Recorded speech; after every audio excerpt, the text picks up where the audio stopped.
Welcome to 7 news Telugu. బులెటిన్ల ముందుగా headlines. ప్రపంచ రాజకీయాల్లో భారత్ పాత్ర G7లో మరోసారి స్పష్టం.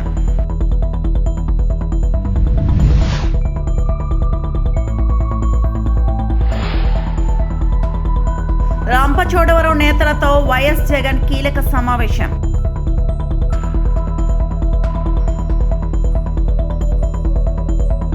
పేపర్లెస్ కేబినెట్ కు తెలంగాణ శ్రీకారం.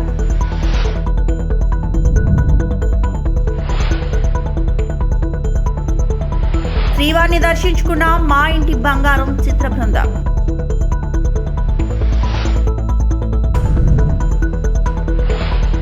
ఫ్రాన్స్ లో జరిగిన G7 సదస్సులో భారత ప్రధాని నరేంద్ర మోడీ కీలక పాత్ర పోషించారు.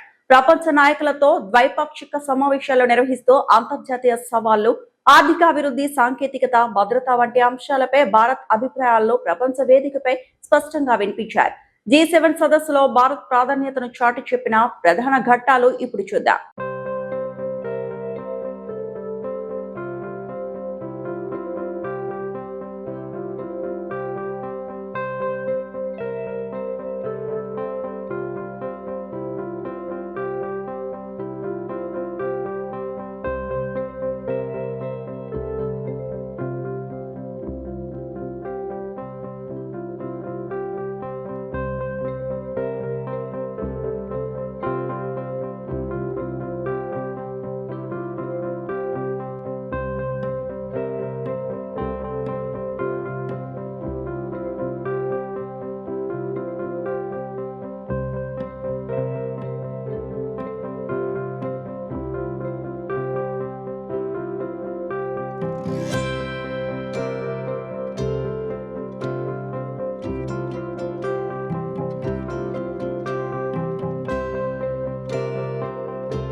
వైఎస్ఆర్సీపీ అధినేత వైఎస్ జగన్ రంపచోడవరం నియోజకవర్గానికి చెందిన పార్టీ నేతలు, మాజీ ప్రజా ప్రతినిధులతో సమావేశమయ్యారు. కేడర్ తో జరిగిన ఈ భేటీకి స్థానిక సంస్థల మాజీ ప్రతినిధులు, నియోజకవర్గ నాయకులు, కార్యకర్తలు పెద్ద సంఖ్యలో హాజరయ్యారు. ఈ సందర్భంగా నియోజకవర్గంలోని నెలకొన్న ప్రజా సమస్యలు, అభివృద్ధి అంశాలు, అలాగే తాజా రాజకీయ పరిణామాలపై విస్తృతంగా చర్చ జరిగినట్లు సమాచారం. పార్టీ బలోపేతం, భవిష్యత్ కార్యాచరణపై కూడా కీలక అభిప్రాయాలు వ్యక్తమైనట్లు తెలుస్తోంది. ఏకంగా ఎప్పుడు కని విని ఎరగని విధంగా పరిపాలనలో మార్పులు కూడా తీసుకొచ్చు. మనం రాకమునుపు స్కూళ్ళు ఎలా ఉండేటివి, మనం వచ్చిన తర్వాత స్కూళ్ళు ఎలా మారాయి అన్నదానికి మీలో ఎవరికి మైక్ ఇచ్చినా కూడా నాకన్నా చక్కగా చెప్పగలుగుతారు. మనం రాకమునుపు హాస్పిటల్లో ఆరోగ్యశ్రీ పరిస్థితి ఎలా ఉండేది, మనం వచ్చిన తర్వాత హాస్పిటల్లో ఆరోగ్యశ్రీ పరిస్థితి ఎలా మెరుగైంది అన్నది నాకన్నా బాగా మీలో ఎవరికి మైక్ ఇచ్చినా కూడా నాకన్నా బాగా చెప్పగలుగుతారు. మనం రాకమునుపు వ్యవసాయం అన్నది రైతు ఎన్నెన్ని ఇబ్బందులు పడుతూ ఉన్నారు, మనం వచ్చిన తర్వాత రైతు ఏ విధంగా బాగుపడ్డాడు అన్నది నాకన్నా బాగా మీలో ఎవరికి మైక్ ఇచ్చినా కూడా చక్కగా చెప్పగలుగుతారు. మనం రాకమునుపు గ్రామ స్థాయిలో పరిపాలన అన్నది అందక, ఇంటికే వచ్చే పరిపాలన కథ దేవుడు ఎరుగు, పరిపాలనలో అందక, ఏ పథకము అందక ఎన్నెన్ని అవస్థలు పడాల్సిన పరిస్థితి, ఎవరెవరికి ఎంతెంత డబ్బులు ఇచ్చుకుంటే తప్పనిచ్చి పథకాలు అందని పరిస్థితి అన్నది ప్రతి ఒక్కరికి తెలిసిన పరిస్థితి నుంచి మన వైఎస్ఆర్సీపీ ప్రభుత్వం అధికారంలోకి వచ్చిన తర్వాత పాలన ఎలా మారింది, ప్రతి గ్రామంలోనూ సచివాలయాలు ఎలా వచ్చాయి, ప్రతి 50-60 ఇళ్లకు ఒక వాలంటీర్ వ్యవస్థ ఎలా వచ్చింది, పథకాలన్నీ కూడా పారదర్శకంగా ఎలా ఇంటి వద్దకే వచ్చాయి, పాలన అన్నది మన ఇంటి వద్దకు వచ్చి మన తలుపు తట్టి మనల్ని ఏ రకంగా ఆలింగనం చేసుకుంది అన్నది మీలో ఎవరికి మైక్ ఇచ్చినా కూడా పరిపాలనలో వైఎస్ఆర్సీపీ ప్రభుత్వ పరిపాలన గురించి నాకన్నా చక్కగా మీరే చెప్పగలుగుతారు. ఇన్ని గొప్ప గొప్ప మార్పులు తీసుకొని రాగలిగినాం. విద్యారంగం అయితేనేమి, వ్యవసాయ రంగం అయితేనేమి, వైద్య రంగం అయితేనేమి, పాలన ఇంటి వద్దకే తీసుకొచ్చే పరిస్థితులు అయితేనేమి, ఆడవాళ్లకు భద్రత కల్పించే దిశ యాప్ లాంటిది తీసుకొచ్చి తోడుగా నిలబడడం అయితేనేమి, ప్రతి గ్రామంలోనే ఒక మహిళా కానిస్టేబుల్ గ్రామ సచివాలయంలో ఉండడం అయితేనేమి. తెలంగాణ ప్రభుత్వం డిజిటల్ గవర్నెన్స్ ను మరింత బలోపేతం చేస్తూ మరో కీలక నిర్ణయం తీసుకుంది. రాష్ట్ర మంత్రివర్గ సమావేశాలను ఇకపై పూర్తిగా పేపర్లెస్ విధానంలో నిర్వహించాలని ప్రభుత్వం నిర్ణయించింది. ఈ దిశగా ఐటీ శాఖ మంత్రి శ్రీధర్ బాబు ప్రత్యేక ట్యాబ్లను ముఖ్యమంత్రి రేవంత్ రెడ్డి, ఉప ముఖ్యమంత్రి మరియు మంత్రివర్గ సభ్యులకు అందజేశారు. ఈ ట్యాబ్ల ద్వారా ఇకపై కేబినెట్ సమావేశాల అజెండా, ప్రభుత్వ ఫైళ్లు, నిర్ణయాల వివరాలు అన్ని ఈ బుక్ రూపంలోనే మంత్రులకు అందుబాటులో ఉండనున్నాయి. పేపర్ వినియోగాన్ని తగ్గిస్తూ పర్యావరణ పరిరక్షణతో పాటు వేగవంతమైన పరిపాలన లక్ష్యంగా ఈ నిర్ణయం తీసుకున్నట్లు ప్రభుత్వం తెలిపింది. డిజిటల్ టెక్నాలజీ ఆధారంగా నిర్ణయ ప్రక్రియను మరింత పారదర్శకంగా, సమర్థవంతంగా మార్చే దిశగా ఇది కీలక ముందడుగుగా భావిస్తున్నారు. మంత్రివర్గ సమావేశాల్లో ఇకపై సంపూర్ణ డిజిటల్ విధానం అమల్లోకి రానుంది.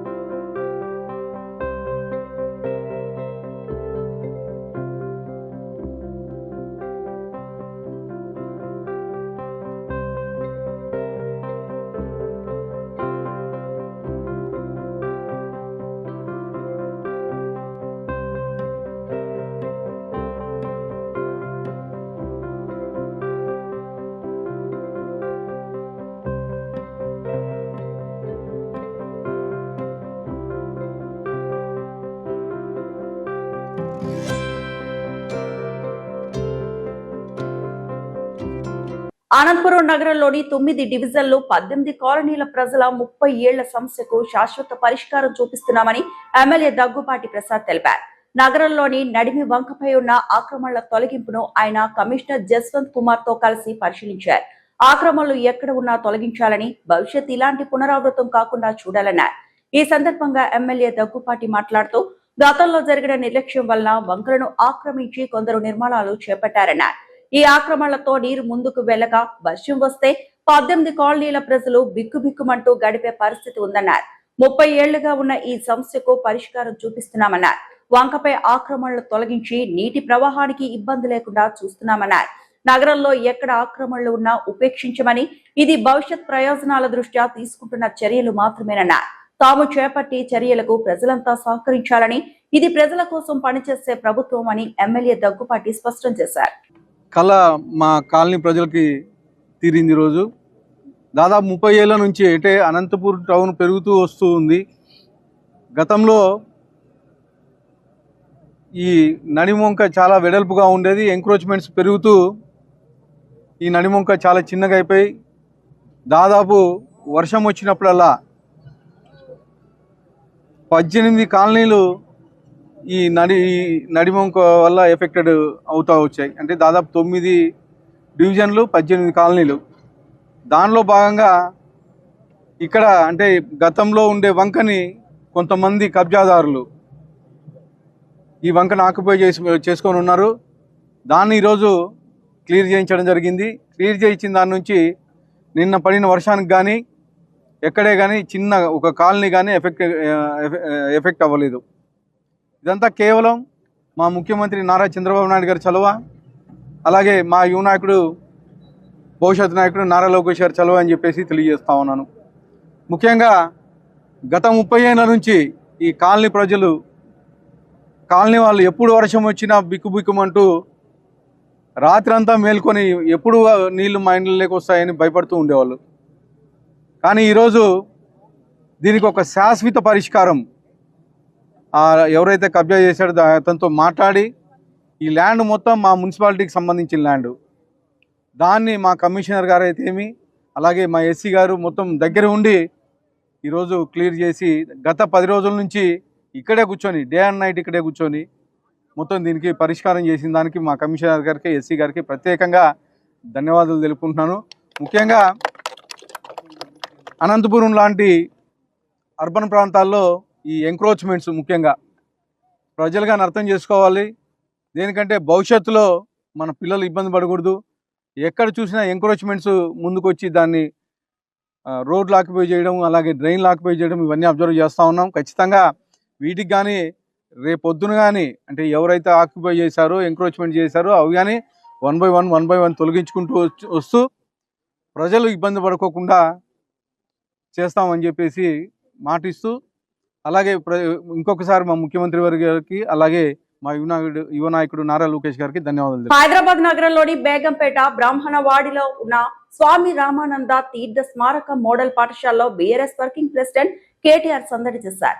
ఈ సందర్భంగా విద్యార్థులకు నోట్బుక్స్, స్కూల్ బ్యాగ్లను పంపిణీ చేసి వారితో మమేకమయ్యారు. తలసాని ట్రస్ట్ ఆధ్వర్యంలో నిర్వహిస్తున్న మధ్యాహ్న భోజన కార్యక్రమాన్ని ప్రారంభించిన కేటీఆర్ విద్యార్థులతో కలిసి భోజనం చేస్తూ ఆప్యాయంగా మాట్లాడారు. చదువుతో పాటు సమాజంలో మంచి వ్యక్తులుగా ఎదగాలని విద్యార్థులకు సూచించారు. ప్రభుత్వ పాఠశాల అభివృద్ధి, విద్యా ప్రమాణాల పెంపు అంశాలపై కూడా ఆయన మాట్లాడారు. ఈ సందర్భంగా పాఠశాలలో ఏర్పాటు చేసిన కార్యక్రమం విద్యార్థుల ఉత్సాహాన్ని నింపింది. మరి స్వర్గీయ శ్రీ పివి నరసింహారావు గారి వారి పుత్రిక, ఈ ట్రస్ట్ కి ప్రధాన బాధ్యులు శాసన మండలి సభ్యురాలు శ్రీమతి సురభి వాణిదేవి అక్కగారికి, పిల్లలతోని గడిపినప్పుడు వచ్చే ఆనందం, పిల్లలతో ఒక 10 నిమిషాలు గడిపినా వచ్చినప్పుడు ఉండే ఆనందం వేరే ఏ సందర్భంలో కూడా మనకి రాదు. కల్మషం లేని హృదయం నిండా మరి ఏ స్వార్థము లేని పిల్లలు, ముఖ్యంగా బలహీన వర్గాల కుటుంబాల నుండి, చాలా పేదరికం నుండి, దిగువ మధ్య తరగతి నుండి వచ్చిన పిల్లలు, వాళ్ళకి ఉదయం పూట మరి బ్రేక్ఫాస్ట్ తిన్నా తినకపోయినా మధ్యాహ్నం మంచి పౌష్టికాహారం అందించాలనే ఉద్దేశంతో శ్రీనివాస్ యాదవ్ గారు చొరవ తీసుకొని వారందరికీ తలసాని మరి ట్రస్ట్ తరపున ఈ కార్యక్రమాన్ని ఏర్పాటు చేసినందుకు వారికి మనస్ఫూర్తిగా నా ధన్యవాదాలు, శుభాకాంక్షలు కూడా నేను తెలియజేస్తా ఉన్నాను. ఇవాళ ప్రభుత్వంలో ఆనాడు మేము ఉన్నప్పుడు మరి చాలా ప్రయత్నాలు చేశాం. సీఎం బ్రేక్ఫాస్ట్ స్కీమ్ పేరిట కూడా ఒక కార్యక్రమాన్ని, చక్కటి కార్యక్రమాన్ని కూడా ఆనాడు కేసీఆర్ గారి నాయకత్వంలో 2023 సంవత్సరంలోనే ప్రారంభించుకున్నాం. మళ్ళీ తప్పకుండా నాకైతే విశ్వాసం ఉంది, ఇంకా చేయాల్సిన పని చాలా ఉంది. తప్పకుండా మళ్ళీ అవకాశం వస్తుంది, వచ్చినప్పుడు ఇంకా మెరుగ్గా పనిచేయాలన్న ఆలోచన కూడా ఉంది. నేను ఇప్పుడే వాణిదేవి గారికి కూడా చెప్తా ఉన్నా, శ్రీ రామానంద తీర్థ మోడల్ మెమోరియల్ స్కూల్ ఏదైతే ఉందో ఇక్కడ మీకు ఇంకా ఏమైనా కావాలన్నా అడిషనల్ క్లాస్ రూమ్స్ కానీ, లైబ్రరీస్ కానీ, ఇంకా ఇతరత్రా కానీ ఏమి కావాలన్నా దయచేసి నాకు కానీ శ్రీనివాస్ యాదవ్ గారికి అని చెప్పినట్టయితే పూర్తి బాధ్యత మేము తీసుకుంటామని చెప్పి కూడా వారికి తెలియజేస్తా ఉన్నాం. ఒక 3 ఎకరాల విశాలమైన ప్రాంగణంలో చక్కటి స్కూల్ ఉంది, మంచి ప్లేస్ ఇది. కాబట్టి ఇక్కడ ఏ అవసరం ఉన్న స్థానికంగా వారు ఉన్నారు శ్రీనివాస్ యాదవ్ గారు, అదనంగా నేను కూడా మీ సోదరుడుగా మీరు ఏ ఆదేశం ఇచ్చినా తప్పకుండా ఇక్కడ ఇన్ఫ్రాస్ట్రక్చర్ కానీ ఇంకా అడిషనల్ కెపాసిటీ కానీ పెంచేదానికి మీరు ఏం చేయమంటే కూడా మీరు ఆదేశం ప్రకారం చేస్తామని చెప్పి తెలియజేస్తూ నేను పిల్లలకు చెప్పేది ఒకటే, అంతర్జాతీయ యోగా దినోత్సవాన్ని పురస్కరించుకొని నిర్వహిస్తున్న యోగాంధ్ర 2026 కార్యక్రమంలో భాగంగా అనంతపురం జిల్లా తాడిపత్రిలోని ప్రసిద్ధి శ్రీ బుగ్గ రామలింగేశ్వర స్వామి ఆలయ ప్రాంగణం యోగా సందడితో కలకల్లాడింది. జిల్లా కలెక్టర్ ఆనంద్ పాల్గొని యోగాసనాలు చేస్తూ అందరిలో స్ఫూర్తి నింపారు. ఆధ్యాత్మికత, ఆరోగ్యం, పర్యాటక అభివృద్ధి అనే 3 లక్ష్యాలతో రాష్ట్ర ప్రభుత్వం ప్రతిష్టాత్మకంగా నిర్వహిస్తున్న యోగాంధ్ర 2026 కార్యక్రమం తాడిపత్రిలో ఘనంగా జరిగింది. ప్రాచీన చారిత్రక కట్టడంగా పేరుగాంచిన శ్రీ బుగ్గ రామలింగేశ్వర స్వామి ఆలయం ప్రాంగణంలో అధికారులు, విద్యార్థులు, ప్రజలు పెద్ద సంఖ్యలో పాల్గొని యోగాసనాలు చేశారు. జిల్లా కలెక్టర్ ఆనంద్, యోగా వల్ల శారీరక దృఢత్వంతో పాటు మానసిక ఉల్లాసం కలుగుతుంది. ప్రతి ఒక్కరూ యోగా, ప్రాణాయామాన్ని జీవితంలో భాగం చేసుకోవాలి. ఈ సందర్భంగా మాట్లాడిన జిల్లా కలెక్టర్ ఆనంద్, రాష్ట్ర ప్రభుత్వం యోగాంధ్ర కార్యక్రమాన్ని రాష్ట్ర వ్యాప్తంగా ప్రముఖ పర్యాటక, ఆధ్యాత్మిక ప్రాంతాల్లో నిర్వహిస్తోందన్నారు. అరకు, గండికోట వంటి ప్రాంతాలతో పాటు తాడిపత్రి వంటి చారిత్రక దేవాలయాల ప్రాధాన్యాన్ని రాష్ట్ర ప్రజలకు తెలియజేయాలనే ఉద్దేశంతో ఈ కార్యక్రమాన్ని ఇక్కడ నిర్వహిస్తున్నట్లు చెప్పారు. ఈరోజు భాగంగా మెగా యోగా డెమాన్స్ట్రేషన్ చేయడం జరిగింది. మనకు ఐడివై భాగంగా ప్రోటోకాల్ ప్రకారం రాష్ట్ర వ్యాప్తంగా 50 ఐకానిక్ టూరిజం డెస్టినేషన్స్ లో ఇట్లా యోగా కార్యక్రమాలు చేపడుతున్నాము.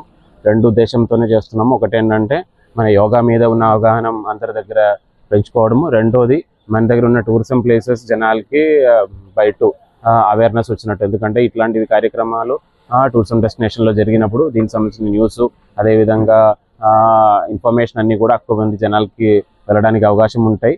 సో దయచేసి అంటే ఈ యొక్క IDY అంటే మనకి ఎలాగో ఇంకా నెక్స్ట్ ఒక 2 daysలో ఇంటర్నేషనల్ డే ఆఫ్ యోగా రాబోతుంది.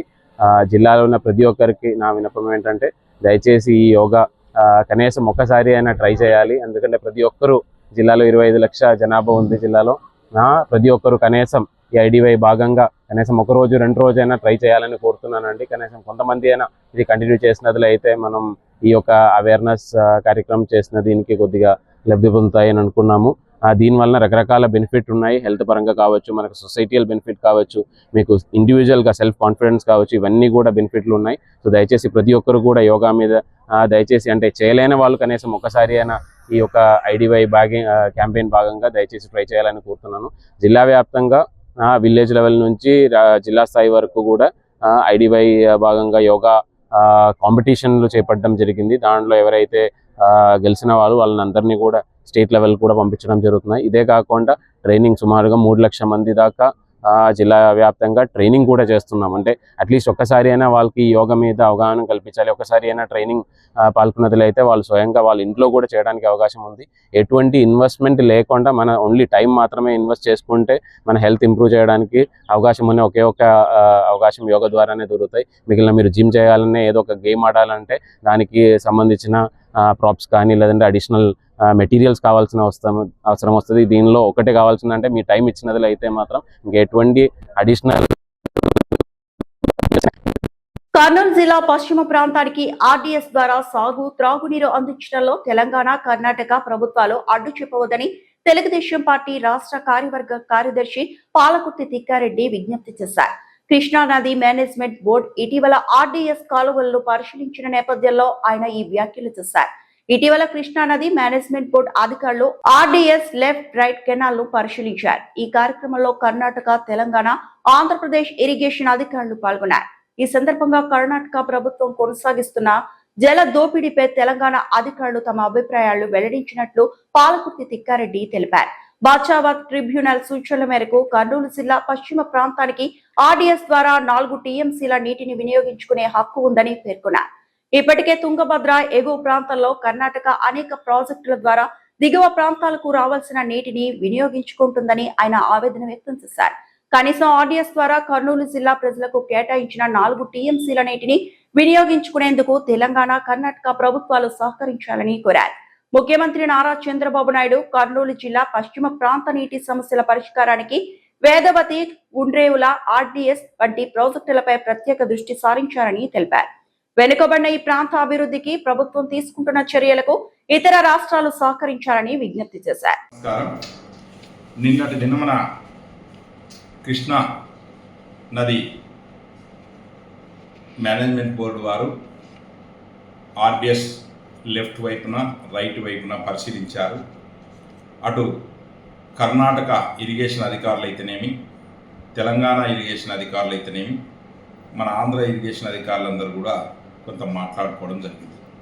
అందులో తెలంగాణ అధికారులు కర్ణాటక రాష్ట్రం మన జలదోపిడిని వాళ్ళ గలమెత్తి చాటారు. అందుకు చాలా సంతోషం. అయితే RDS రైట్ కెనాల్ కర్నూలు జిల్లా పశ్చిమ ప్రాంతానికి ఆయుపట్టైనటువంటి RDS రైట్ కెనాల్కు ఎవరు కూడా అడ్డంకు చెప్పొద్దని మేము కోరుతున్నాం. ఎందుకంటే తాగడానికి, వ్యవసాయానికి నీళ్ళు ఇబ్బంది ఉన్నటువంటి కర్నూలు పశ్చిమ ప్రాంతాన్ని ఆదుకోవాల్సినటువంటి బాధ్యత తెలంగాణ, అటు ఆంధ్ర 2 ప్రభుత్వాలపైన ఉందని కూడా నేను ముఖ్యంగా కోరుతున్నాను.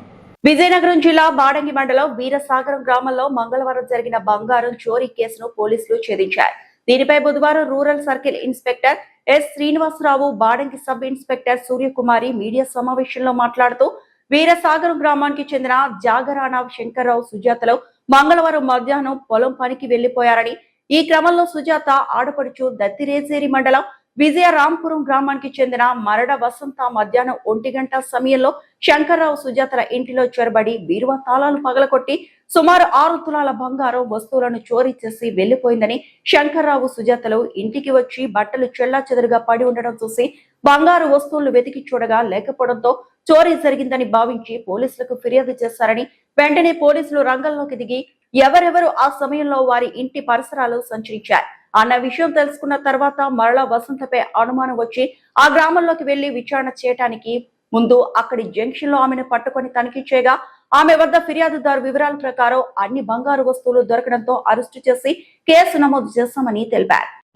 విజయనగరం జిల్లా బాడంగి మండలం వీరసాగరం అనే విలేజ్లోని నిన్న డేహెచ్బి అయింది. పగటిపూట ఇంట్లోకి చొరబడి తలుపులు బద్దలు కొట్టి లోపలికి వెళ్ళి బీరువాలోని సుమారు 6 తులాల బంగారం పోయిందని రిపోర్ట్ రావడం జరిగింది. దాని మీద మా విజయనగరం జిల్లా ఎస్పీ శ్రీ దామోదర్ ఐపీఎస్ గారి ఆదేశాల మేరకు టీమ్స్ ఫామ్ చేసి బాడంగి ఎస్ఐ గారు అండ్ పోలీస్ స్టేషన్ సిబ్బంది అందరూ కూడా డిఫరెంట్ టీమ్స్ ఫామ్ చేసి ఇన్వెస్టిగేషన్ మొదలుపెట్టారు. టెక్నికల్గా అండ్ సైంటిఫిక్ ఎవిడెన్స్తో పాటు అదర్ ఇన్ఫర్మేషన్ కలెక్ట్ చేసుకున్న తర్వాత ఈరోజు మార్నింగ్ 11 o'clockకి మరడ వసంత అని చెప్పేసి విజయరాంపురం విలేజ్ ఆమె దొంగతనం చేసిందని చెప్పేసి ఇన్ఫర్మేషన్ రావడంతో 11 o'clockకి విజయరాంపురం జంక్షన్లోనే రెడ్ హ్యాండెడ్గా పట్టుకోవడం జరిగింది. ఆవిడ దగ్గర ఇంటాక్ట్ ప్రాపర్టీ రికవర్ చేయడం జరిగింది. ఇప్పుడైతే ఎవరైతే నేరం చేశారో నిందితురాలు ఆమె కంప్లైనెంట్కి వరుసకి ఆడపడి అవుతారు. కంప్లైంట్ తాలూకా బ్రదర్ తాలూకా వైఫ్ ఆవిడ. వాళ్ళకి ఫ్యామిలీ డిస్ప్యూట్స్ చిన్న ఫ్యామిలీ డిస్ప్యూట్స్ ఉన్నాయి ఫైనాన్షియల్ విషయంలోనే. దాని మీద ఆవిడ ఇంట్లో ఎవరూ లేనప్పుడు ఇంట్లోకి వెనక నుంచి ఇంట్లోకి చొరబడి బీరోలో ఉన్న వస్తువులు దొంగతనం చేశారు. రెడ్ హ్యాండెడ్గా పట్టుకున్న తర్వాత అరెస్ట్ చేసిన తర్వాత ప్రాపర్టీ రికవరీ చేసిన తర్వాత వెరిఫై చేస్తే ఆల్మోస్ట్ ఐటమ్స్ అన్ని ఈక్వల్ సేమ్ సరిపోయింది. వెయింగ్ వచ్చేసి 6 తులాస్ అని ఇచ్చారు. అవి 8.8 తులాలు వెయిట్ ఉన్నది. రికవరీ చేసి ఆవిడని అరెస్ట్ చేసి కోర్టులో ప్రొడ్యూస్ చేస్తున్నాం. ఇమీడియట్గా వితిన్ 24 hours కేసుని డిటెక్ట్ చేసి ప్రాపర్టీ రికవరీ చేసినందుకు బాడంగి ఉమెన్ ఎస్ఐ గారు సూర్యకుమారి గారికి సిబ్బందికి కూడా డిఎస్పీ గారు ఉన్నతాధికారులు అందరూ కూడా అప్రిషియేట్ చేశారు. Thank you. సాదిరెడ్డిపల్లి కోనాపురం కొత్తగూడ మండలం మహబూబాబాద్ జిల్లా కొత్తగూడ మండలం కోనాపురం గ్రామానికి చెందిన శ్రీ సీతారామచంద్ర స్వామి ప్రాణప్రతిష్ఠ గ్రామ దేవత ఆంజనేయ స్వామి పోచమ్మ తల్లి పోతురాజు పునఃప్రతిష్ఠ మహోత్సవ కార్యక్రమానికి హాజరై ప్రత్యేక పూజలు నిర్వహించిన నర్సంపేట మాజీ శాసనసభ్యులు పెద్ది సుదర్శన్ రెడ్డి. ఈ కార్యక్రమంలో మండల పార్టీ అధ్యక్షుడు ఓడిసిఎంఎస్ వైస్ చైర్మన్, మండల పార్టీ నాయకులు, సర్పంచ్లు, మాజీ సర్పంచ్లు, మాజీ ఎంపీటీసీలు, ఆలయ కమిటీ సభ్యులు, గ్రామస్తులు పాల్గొన్నారు.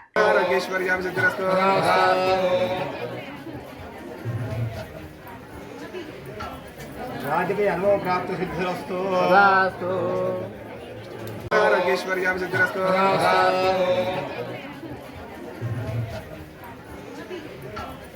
రాజకీయ అనుభవ ప్రాప్త సిద్ధిరస్తు రాజేశ్వర్యాం సిద్ధిరస్తు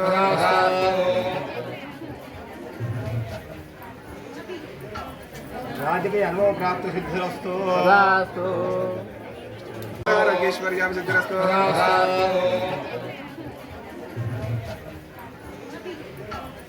రాజకీయ అనుభవ ప్రాప్త సిద్ధిరస్తు రాజేశ్వర్యాం సిద్ధిరస్తు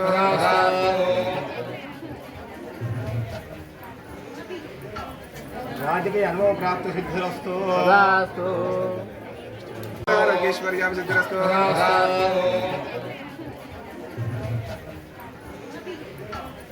రాజకీయ అనుభవ ప్రాప్త సిద్ధిరస్తు రాజేశ్వర్యాం సిద్ధిరస్తు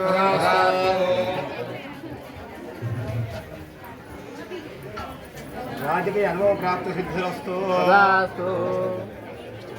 రాజేశ్వర్యాం సిద్ధిరస్తు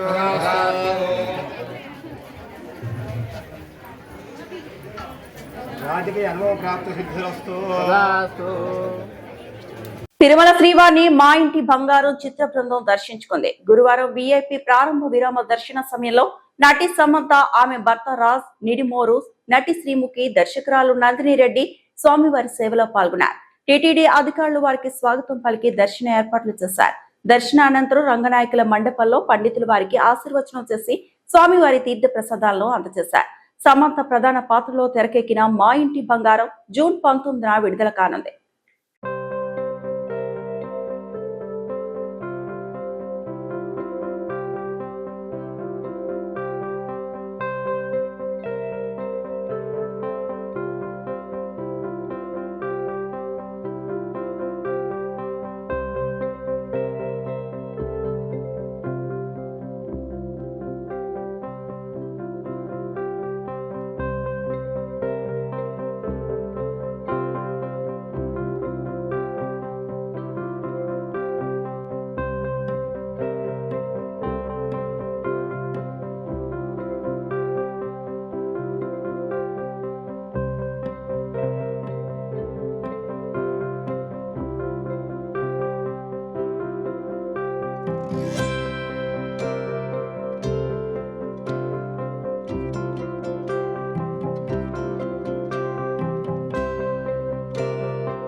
ఇంటి బంగారం రిలీజ్ అవ్వబోతుంది రేపు జూన్ 19న. ప్లీజ్ దయచేసి థియేటర్స్కి వెళ్ళి చూడాల్సిందిగా కోరుకుంటూ వెంకటేశ్వర స్వామి ఆశీస్సులు తీసుకురావడానికి ఈరోజు మూవీ టీంతో పాటు అందరం రావడం జరిగింది.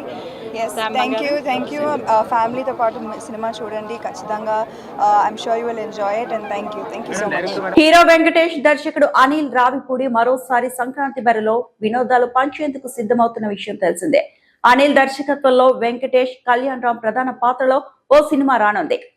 వెంకీ అనిల్ 5 అనే వర్కింగ్ టైటిల్ తో ఇది ప్రచారంలో ఉంది. ఈ చిత్రం షూటింగ్ నేడు పూజా కార్యక్రమాలతో ప్రారంభమైంది. రాఘవేందర్ రావు, దిల్ రాజు, సురేష్ బాబు, అల్లు అరవింద్ తదితరులు ముఖ్య అతిథులుగా హాజరయ్యారు. ఈ చిత్రంలో వెంకటేష్ కు జోడీగా కీర్తి సురేష్, కళ్యాణ్ రామ్ సరసన కృతి శెట్టి నటిస్తున్నారు.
ఈ వార్తలు ఇంతటితో సమాప్తం.